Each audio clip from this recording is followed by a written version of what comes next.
Bekçayvan sözlerini Pek seviniz dünyada olsun, avrayınız araşa kalsın. Merdan dostum mercan bilen, bu durmuşta baktım olsun. Pek seviniz dünyada olsun, avrayınız araşa kalsın. Merdan dostum mercan bilen, bu durmuşta baktım olsun. Gelin bağıt getirsin, törümüz bebe otursun. Merdan dostum mercan bilen, enşe yıllar devra sürsün. Gelin bağıt getirsin, törümüz bebe otursun. Merdan dostum mercan bilen, enşe yıllar devra sürsün. Sportotu gözlep şunu çelli. Doğuşumdan geçirdim ençe bakarı. Durmuşun lezzeti başkası eken. Yürekli tayini tapan makalı. Bir ökte surat keş bolsadım keşke. Sen keşpin sığdırmak ne ağır koşka. Kara gözlüm bana bak şiyali. Bakmasın hiç kasan başka.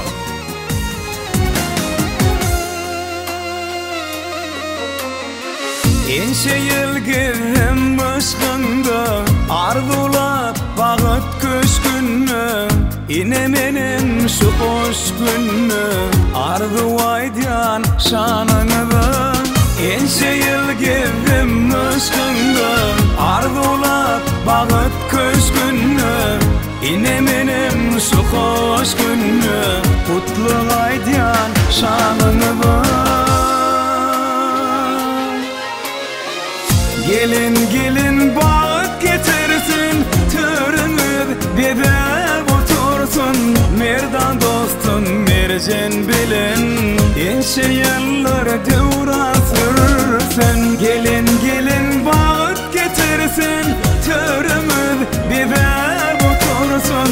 Merdan dostum mercan bilen, enşe yıllar devra sürsün.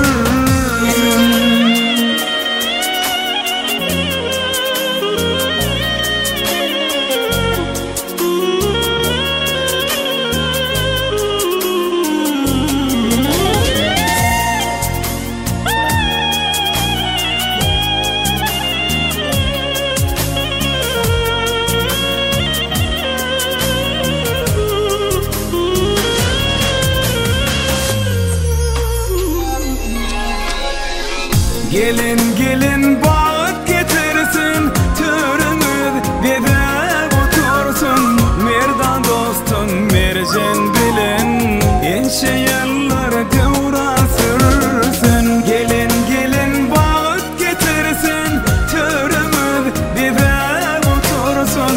Merdan dostum mercan bilen, enşe yıllar devra sürsün.